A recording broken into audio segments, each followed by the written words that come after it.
Hello, everybody. Welcome back to my channel. My name is Francesco, and today I have a special guest here with me. Special because they're doing something that many of us in the Bitcoin world are very interested into, which is to buy property or real estate or even move to El Salvador.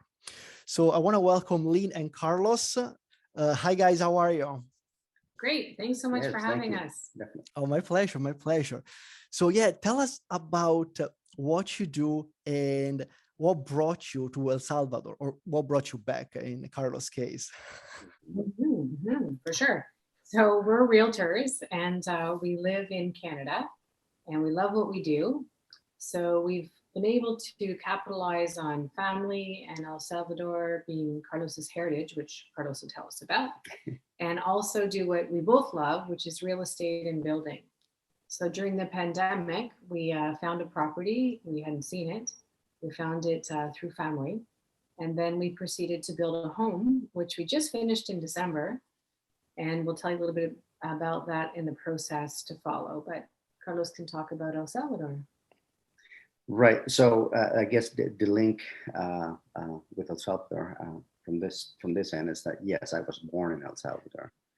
And unfortunately, incidents during my lifespan, which goes back to the prior to the Civil War in El Salvador, ended up in me pretty much having to leave El Salvador and ended up in Canada. Wow. I grew up in Canada, so it became part of this culture, a whole new world per se, right? And so yes, here I am. And then so years later. And I do mean many years later, we reconnected back with El Salvador because it was such a gap, right? Not knowing, of course, what it was like down there anymore, whether things have changed for the good or for the bad. So as Lynn said, one day we decided to do a little bit more research, see what was going on. We honestly, we watched so many videos on YouTube about El Salvador and about what was going on. And that really sort of got the ball rolling here, to the point that we ended up buying and building. Wow, yeah, that's a big move. Yeah. Especially because what I understood from your YouTube channel, I watched almost all your videos at this point. You guys did all the process sight unseen. You didn't go personally in El Salvador and even build, if I understood well. Like you did everything virtually, which is crazy. And yeah, so how was the process? What was the biggest challenge in doing everything virtually? Well, the biggest, we could probably come up with a big list, but Yeah. we have to say actually that it was a very rewarding experience. As realtors and the work that we do construction a lot. So we build and renovate, and that part's fairly simple. However, building in a foreign country for me, Carlos is from El Salvador, and not understanding the process and what the steps are and what's required of whom was a little daunting. I think that having family there was that helped us a lot. Yes. Because we could ask them dumb questions and know who to go to. And they also helped us with some of the process, in what we needed to do. But for sure, the concept of designing something, which we did here, and then building something there through people we've never met before. We had never met the builder until it was almost finished. That's pretty interesting. So I'll tell you a little bit more about that as well. Yes. So to stay on topic, do you need a building permit? How does it work, the bureaucracy to build in El Salvador? Do you need building permits? Yes, you do. Technically, yes, you do. Okay. Just like here in Canada, and I'm sure that likely in the US is pretty much the same system. So we thought about that even before we got going, and which also opened up a whole can of worms, because how do we go about getting a building permit being here and in the property in El Salvador? So this is where the relatives were very important, very helpful with us. where they could actually go and do, find out, do some research about, okay, how do we start this process, right? A building permit, it's a must have over there. Now, having said that, the system is not quite like in Canada or in the US, where before you even start breaking ground, you have to have that sheet of paper on your window or something, right? Mhm. Um, no, we thought it was, and we were trying to, we thought of, well, we must comply with the laws in El Salvador and get a building permit. So we had the lawyer that we contact to get to buy the land to begin with, right? He did a little bit of running around, also trying to see, go to the municipality, what do you do, and all those things.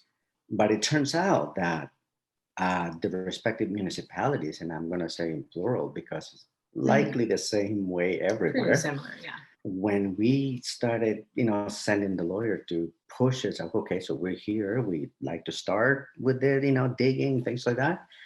It was funny because the responses that we were getting were, for the most part, yeah, yeah, yeah, it's okay. You can just start, and we'll do the paperwork after. It's scary. Yeah, we weren't really sure about that one for sure, but we also had a saving grace because we weren't there. You do need to sign documents, everything from hooking up utilities to applying for permits. So we had a power of attorney who did that Yes. for us. So that's really important.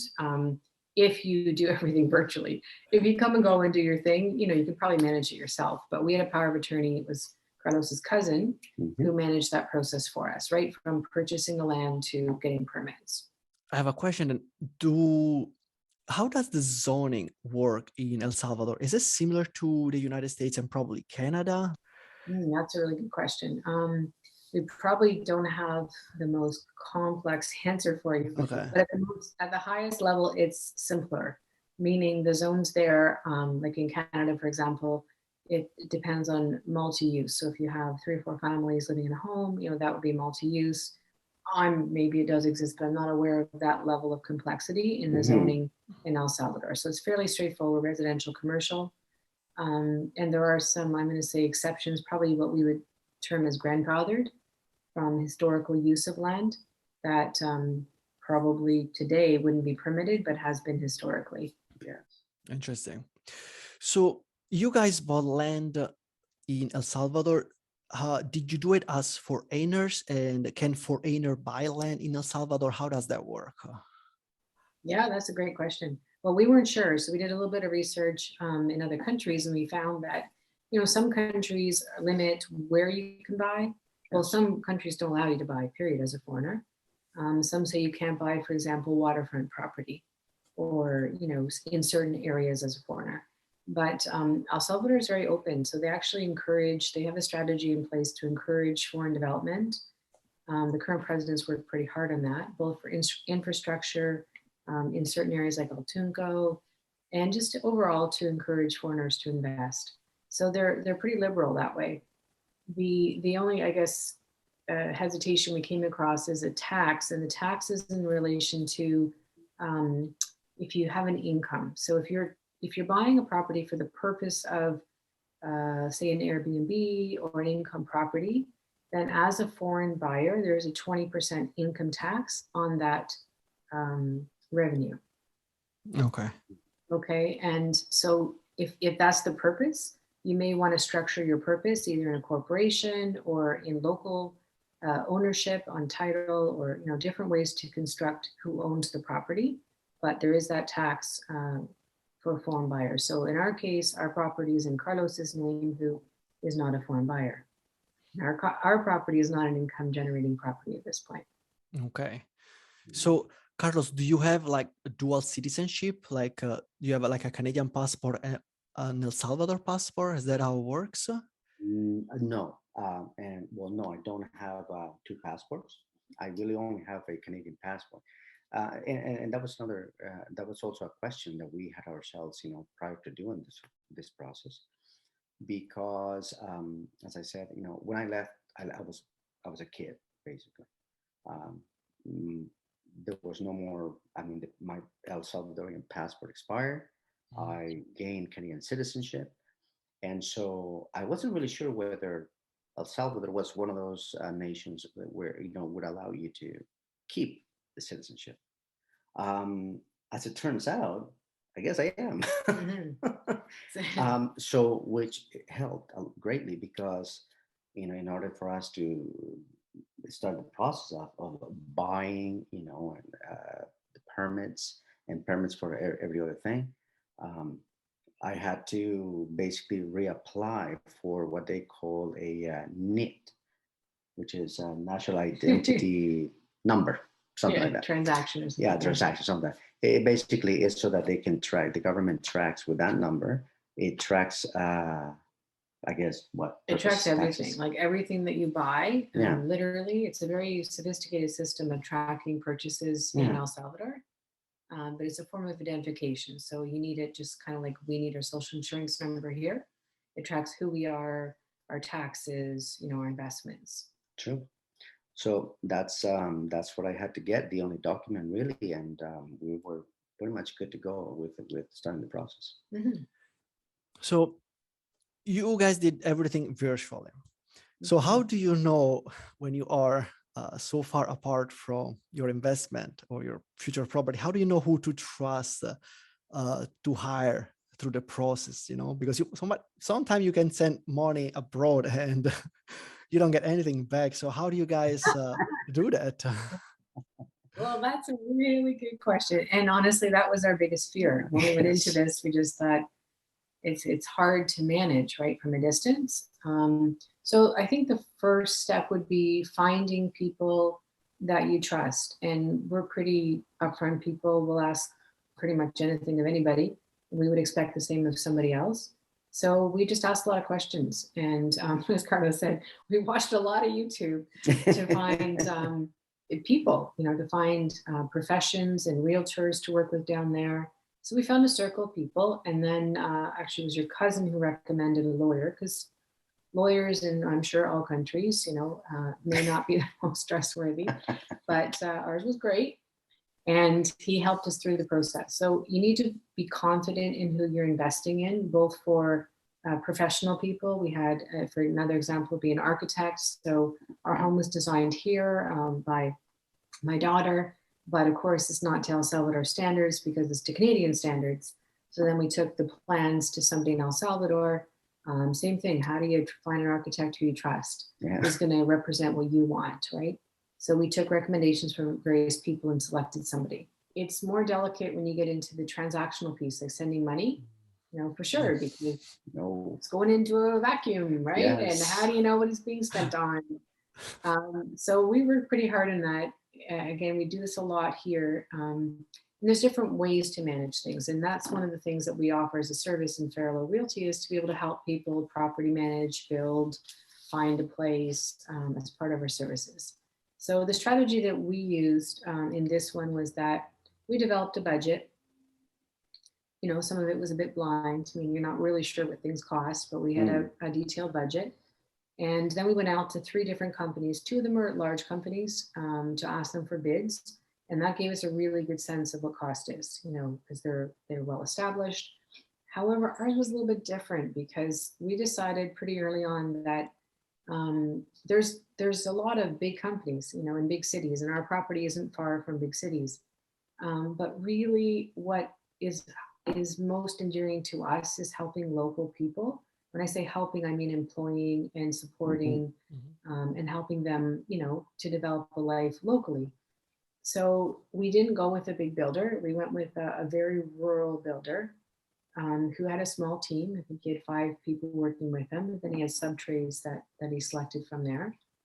And that was very conscious. So we spent, doesn't sound like long, but a few months interviewing him. We had daily calls, quite literally like this, where we would talk and discuss some of our concerns. We asked him for examples of his projects. And we knew that, from a sophistication perspective, this is probably not as sophisticated. He could build something without plans, for example. He doesn't need plans. Well, we have plans. So we want to make sure that it can be built to what we're expecting, relatively speaking. Yeah. But for sure, he came along with us for that. So The money part is more difficult. Because we're in Canada and we didn't go there till it was almost finished. We had to figure out ways to transfer money, and that's a whole discussion into itself. But we used reliable apps to transfer money into bank accounts. I will tell you, and Carlos can attest to this, that El Salvador is pretty strict when it comes to money because they're very concerned about money laundering, like much more strict than Canada. Yes. So bank accounts there are audited on a regular basis. And first of all, getting a bank account in El Salvador is a challenge. They ask you a bazillion questions. You've got to prove who you are. You've got to prove you have a job. It's very difficult.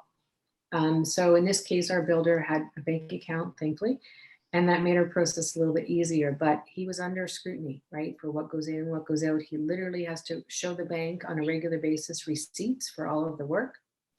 So it's more stringent than here for sure. But what we did is we established a budget, and then we agreed that this is what we're thinking as the budget for the build. And there's always things you don't anticipate. However, we agreed to actual cost, meaning we will pay your actual wage and we will pay actual cost for building materials. And so for every single thing that we sent money for, we have a receipt. We can tell you exactly what it cost, and of course, we keep track of that on our end, in addition to the labor costs, right? So that's how we managed it, and it worked out really well. So I have a question, because in my mind, I have also kind of like the idea or the plan to buy land and then build on it, okay? But I got accustomed to American house standards, American quality standards with AC. I'm in Florida, so it's hot here.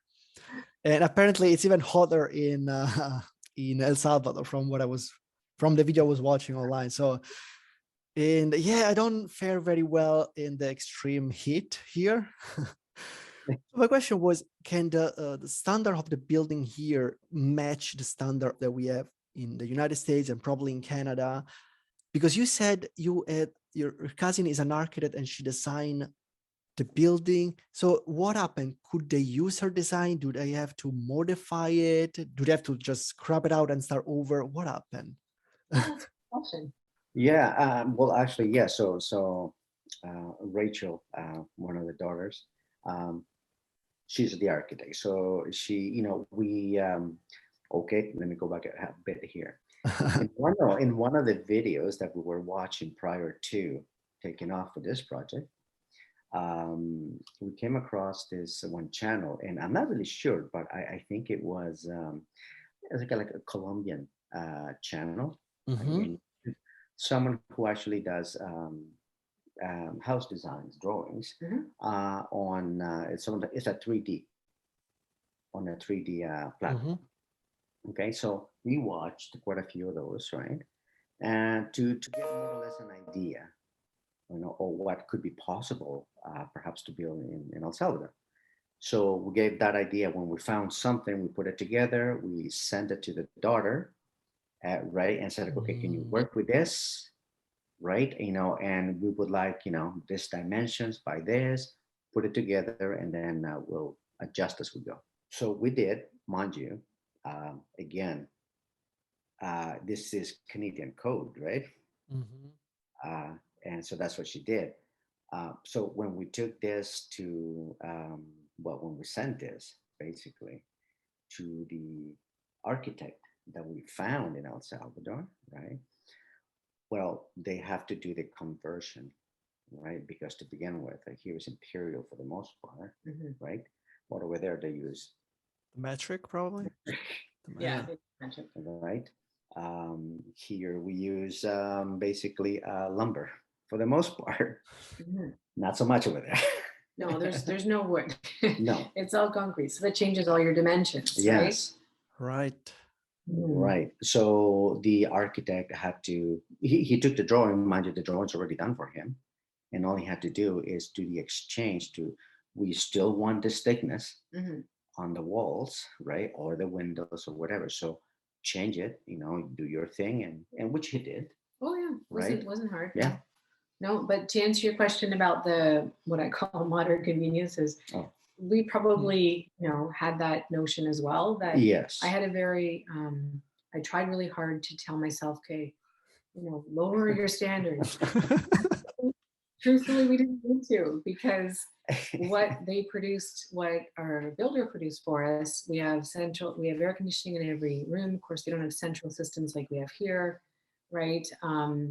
It's actually a better standard than what we have here. And I say that because it's all custom, right? Right from the build, our builder would say to us, "Oh, well, this window, could be a little higher." Okay, so he made it a foot higher. Okay. Um, sure. We'll tell you other stories later. There's actually quite a few.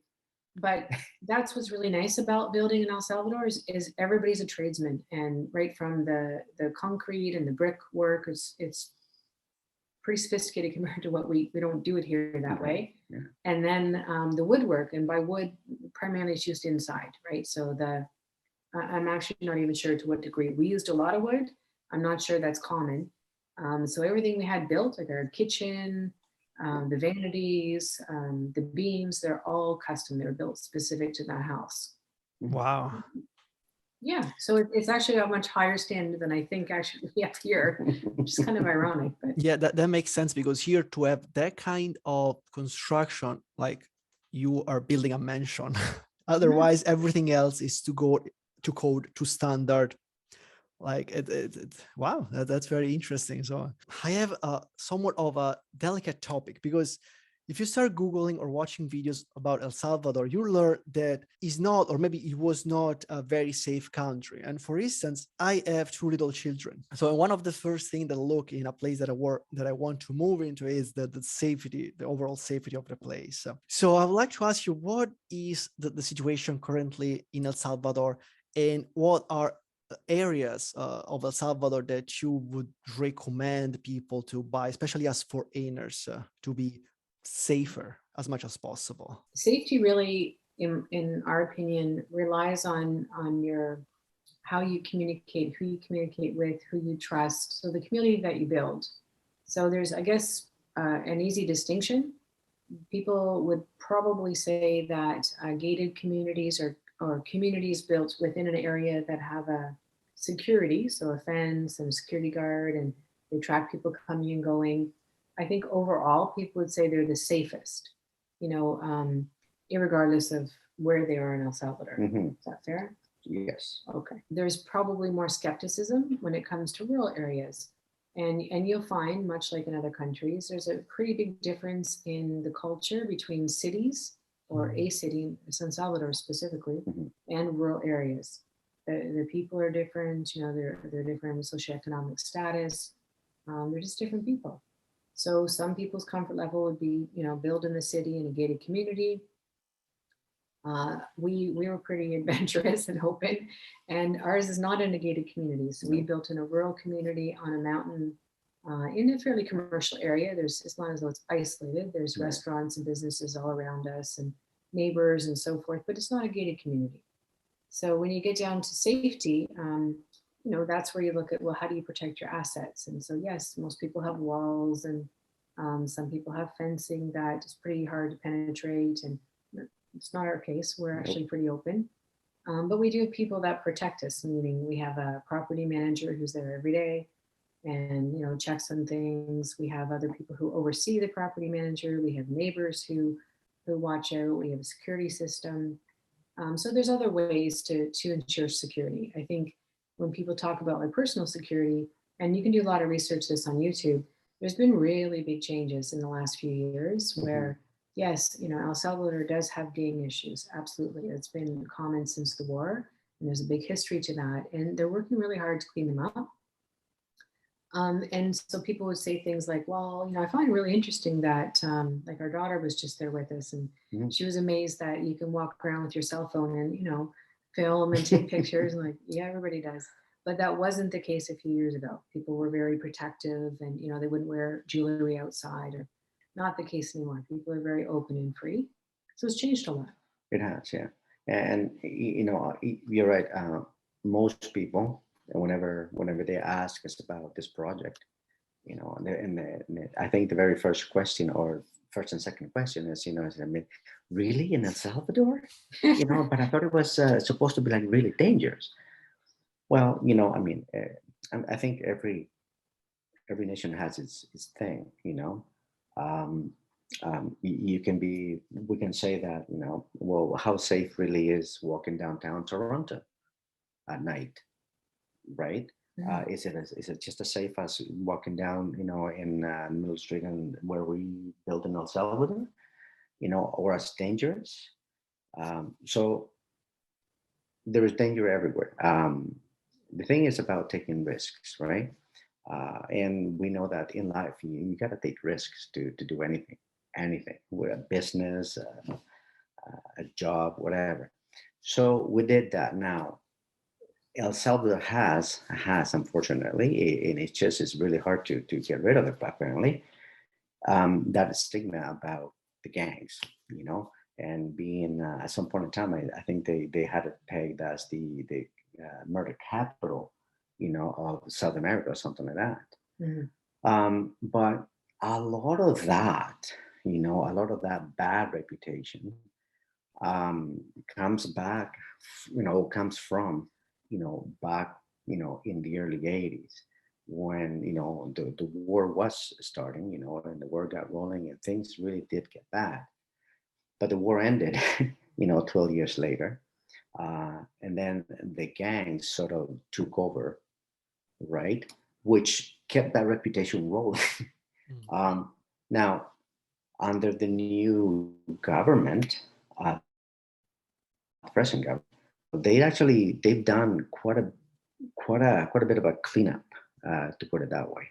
They really cleaned up their act, and they're striving right now to make El Salvador as safe as possible, not only for their own citizens, but for that foreign Mhm. investment that they really need. So it is actually amazing because, as you were saying, we weren't really sure at first. I mean, okay, so we're gonna build down there, but we don't really even know the area. Like, we haven't been there. What's it going to be like, and is it going to be safe? And once we complete the project, we're not going to be there. What are the chances someone breaks in or whatever? So yes, you always have all these things in the back of your head, right? Mhm. But the truth is, once you're there and you see the reality of what El Salvador is and what the people really are like, you tend to understand that. I mean, they're really hardworking. They're And, amazing people. you They're know, really amazing. Yeah. yeah, and this is for the most part. Is there a bad element, in El Salvador? Yes, of course there is. Mhm. Yes, there are a few gangs here and there, which now I wouldn't say there's a few. Oh They're yeah. still kind of, but it's not like the gangs are all over the place. They're in specific strategical areas that they can control, small ones. And unfortunately, it's in a lot of in the rural areas, Mhm. you know, but it's being dealt with. And so, is it safe to invest, to build over there? Well, we did it, you Yeah, know, absolutely. and we did it while being here, so virtually. Mhm. And now that we've been there a few times, now that the house is complete, it's just it feels very much like home. Yeah. But what makes it home is the people. And Yes. that's what I meant by you surround yourself by the right people. The community we live in, they're just lovely, humble, helpful people, who will stop to talk to you and treat you like an equal, even though clearly, I'm a foreigner. But people are just so helpful. They're just lovely, whether it be in the city or in the rural areas. Yeah. Yeah, that's also what I've learned doing my research. That sure, first, as you said, the current government, the current administration is trying to clean up this problem of the gang, and they are going at it pretty harshly. So let's see if they manage to to solve the problem.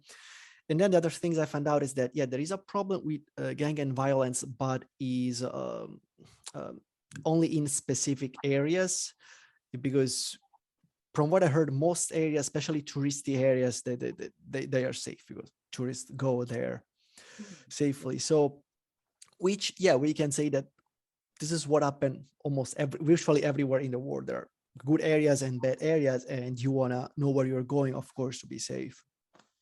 That's So right. with that being said, just to have an idea, how much does it cost land in El Salvador, and here in the United States, I think in acres.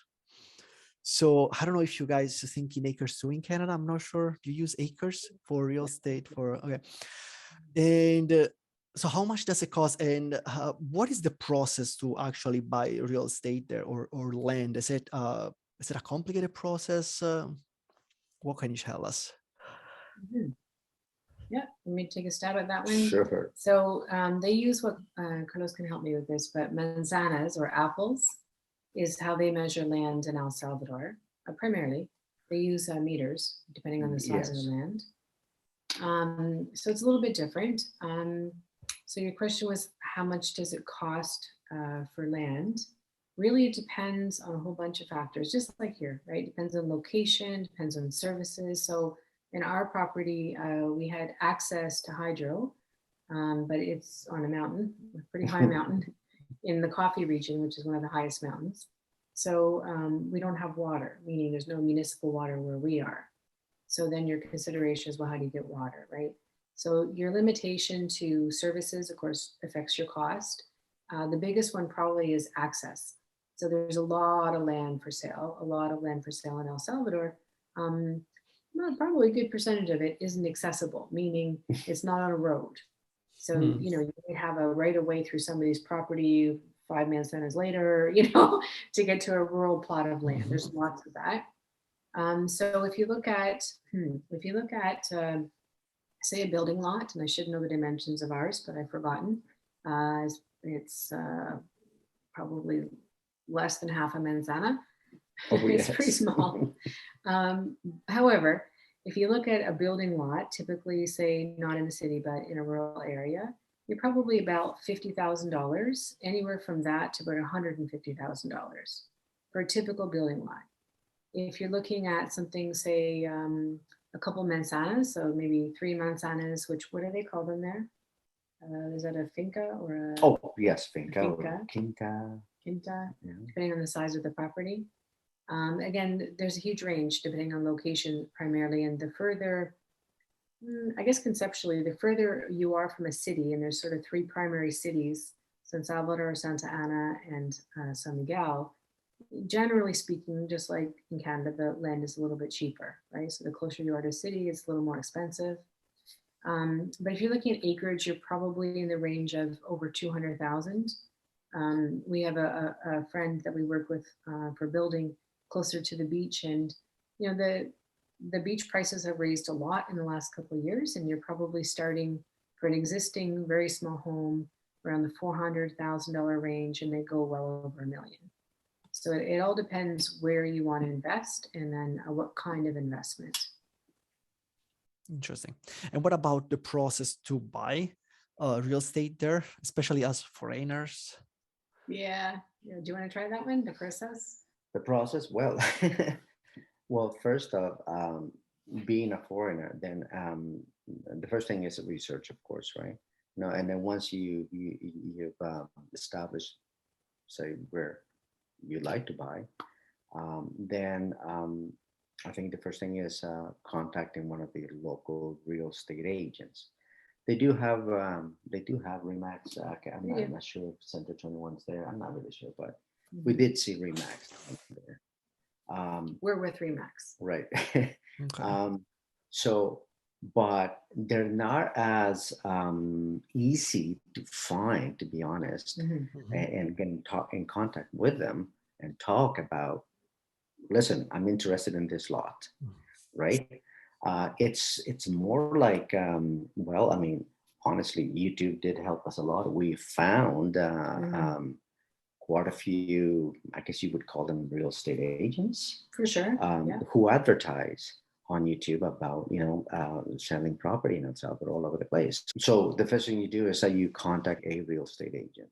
Now, this person is not like here or the United States, I guess, you know, where you have your own areas, right, where they work. And well, down there, it's a little more complicated than that. Because it's not like they're really advertising that piece of land as part of their, you know, I guess the company. Yeah, like it's not as organized. It's not as organized. No, you're right. So it's a lengthy process because Now you have to get in contact with the actual owner, and it doesn't have to really go through the real estate agent.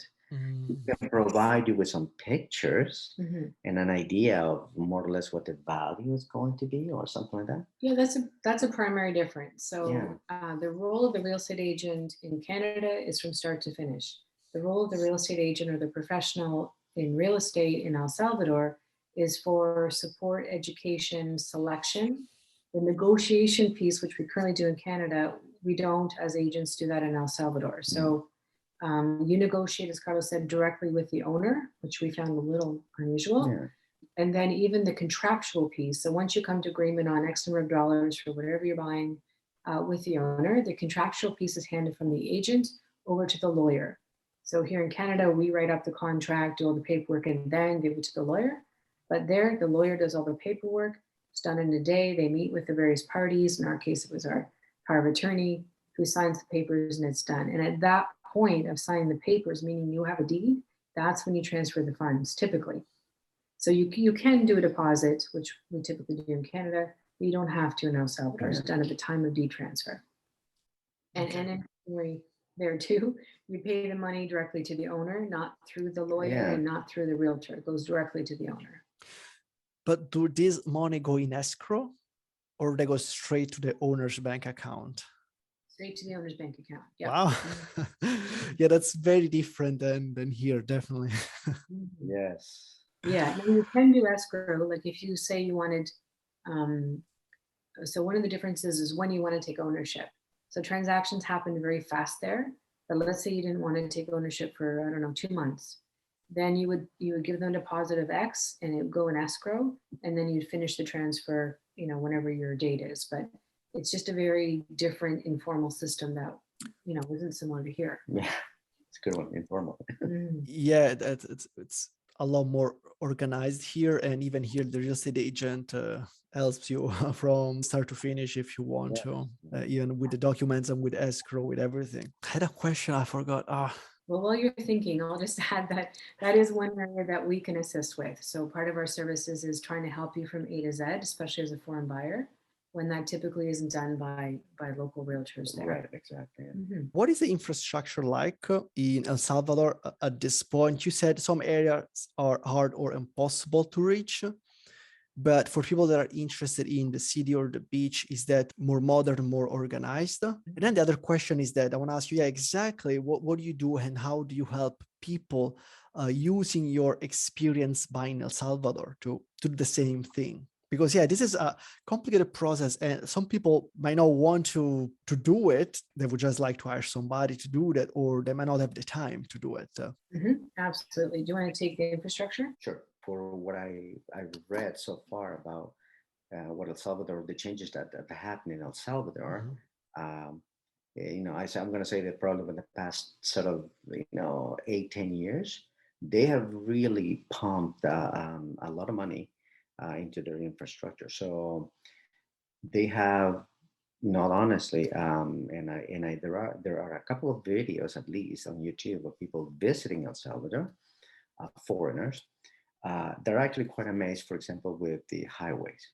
The highway system is actually quite good. Not only it's just very simple, it's just logical the way they set it up.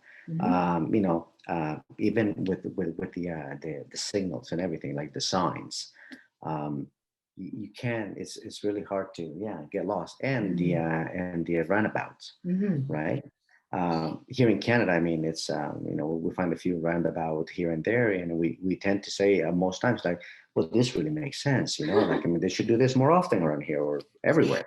Well, in El Salvador, they're all over the place. They're everywhere. So the highways, very good. Their medical system, for example, they in the past 2 years alone, this current government, they've actually done quite a bit regarding the medical system, building hospitals.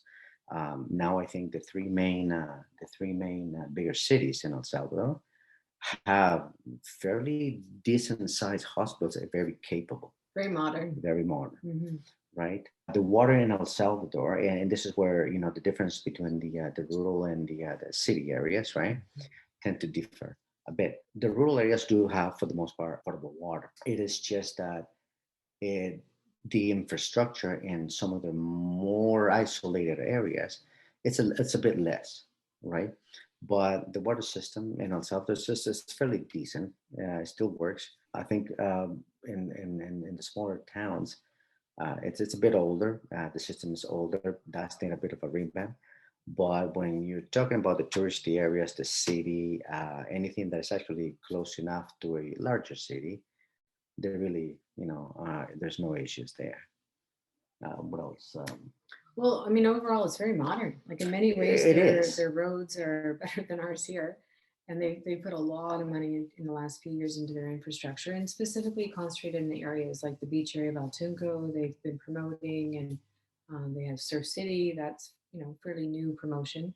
So it's good. It's good infrastructure. Yeah, Mhm. and they're really pushing this all over the country as well. Because I Mhm. mean, even when you get to the more mountainous areas, where before, I'm gonna say like whatever, 15, 20 years ago, it would have been pretty hard to get to all these little towns to go and sightseeing. Well, Mhm. not anymore. No, they're To all paved. Yeah, to Mhm. get anywhere in El Salvador, like you pretty much within like 2 hours, 2.5 hours tops, Mhm. from the center, right? So no, it's overall, we're pretty impressed. Downtown or San Salvador per se, it's very modern. Interesting.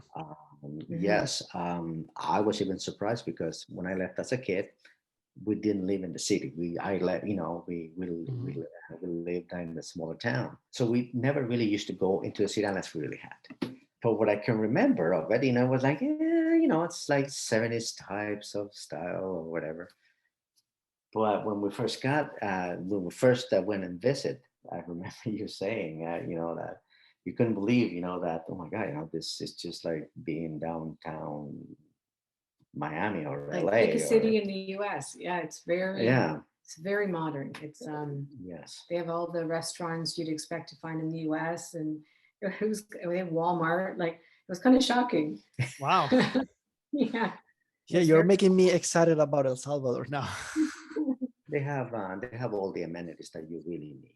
for sure. Okay. Yeah. What about property taxes in El Salvador? How does that work? Well, the short answer is they're tiny. So yeah, the property taxes are really minimal, and depends where you live, is my understanding. So where your mom lives, I believe the property taxes are included in their water bill because it's municipal. Yes. But where we live, we have a holding tank for water. So we pay annually the property taxes, but they're like in the hundreds of dollars, not in Yeah. the thousands. Like they're really minimal. Oh, so for instance, here in Florida, they are about 2% of the assessed value of the real estate that you own. Is that how it works there? It's calculated on the value of the real estate, do you know, or it's just because it's so little? That's right. No, it's just a minimum. I'm not sure what their calculations. We could Yeah. actually research that one. Yeah. Interesting. But in Canada, it's the same. It's based on the value, but not in El Salvador. It's good to hear, especially for somebody that wants to buy, for instance, a vacation property and that is not going to use it all here, so it doesn't become too expensive even if you don't use it. And then, guys, to close our conversation, which was very inspiring to go to El Salvador, to visit at least El Salvador, is yeah. I'm trying to convince my wife. We are really thinking about buying a piece of land there, even because some people think that if things happens how the administrations want to happen, El Salvador might turn into the next Singapore. And if you know what happened in Singapore with the real estate prices, I'm thinking with my wife, maybe we should just buy Yes. something and let it there and see what happens. So how do you guys help? How do you guys use your experience to help somebody that is interested or wants to buy something in El Salvador? That's a great question. So I think what we've evolved to doing in El Salvador is we do frequent there. We go quite often back and forth for fairly short periods of time.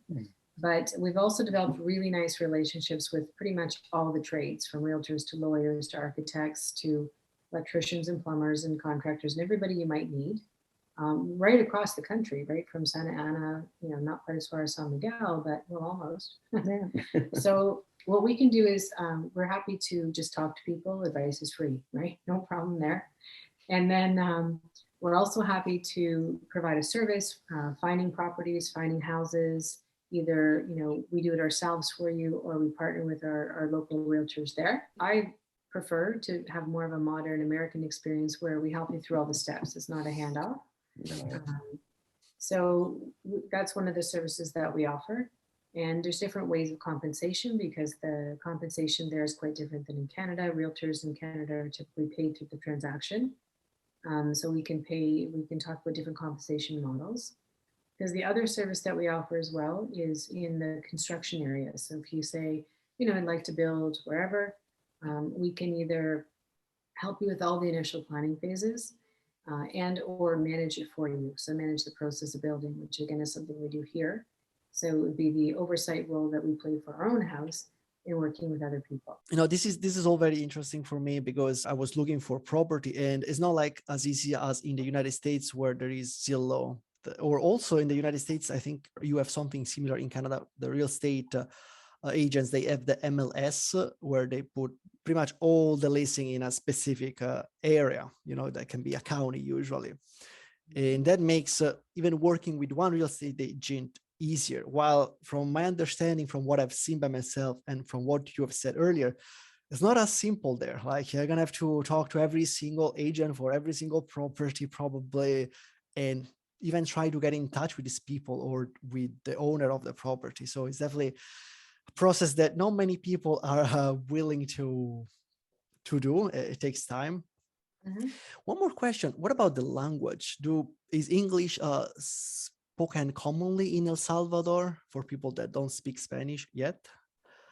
That's a great question. Right. So English is taught at school from grade 6, I do believe, all the way to grade 13. Now it's basic English, of course, right? Now, do people, for the most part, speak English, anywhere? They try. It's a very basic English, okay? But they do try. Now, closer to the city or in the city or in the more touristy areas, not a problem. There's English, the people do speak English. Yeah, for sure. It's always amazing to me. Like, we'll go in a store when we were building, we went and, bought some things, and Carlos would go off and do his thing, and I'm off over here, but I don't speak Spanish. So, I have I know a few words, but people worked really hard to understand what I needed, or they went to find somebody who spoke English. So yeah, there's a lot of people who speak English for sure. Yes.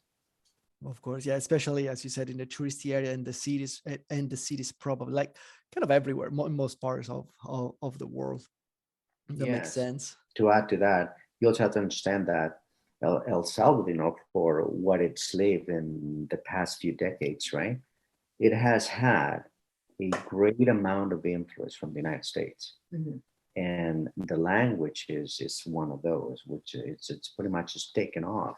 Because it wasn't really like that even when I was a kid. Mm-hmm. And now it's just, you can see the difference. Well, so many Americans come and go. Oh, yes. Like, even out of your own family. There's so many people that migrated to the States during the war, and either they move back permanently or they come and go. They still live in the States and they go back and forth. It's a pretty big percentage. It is. Mm-hmm. Of course. So guys, before I let you go, is there anything else you would like to share? Also, where to find you? Of course, I'm going to post the link to your YouTube channel or your business email down in the description, or any social media that you guys have. You can give it to me later and I'll make sure to put them in the description box.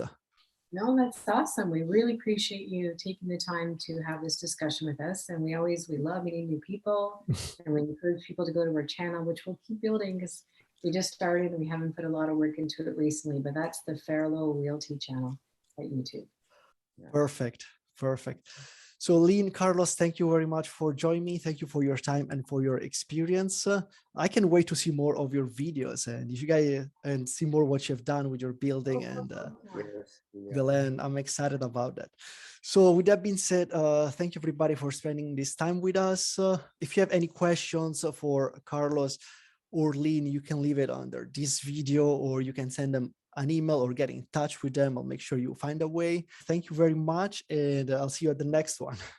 Thank you for Thank Bye, you. Lynn. Bye, Carlos. Bye, Bye. everybody.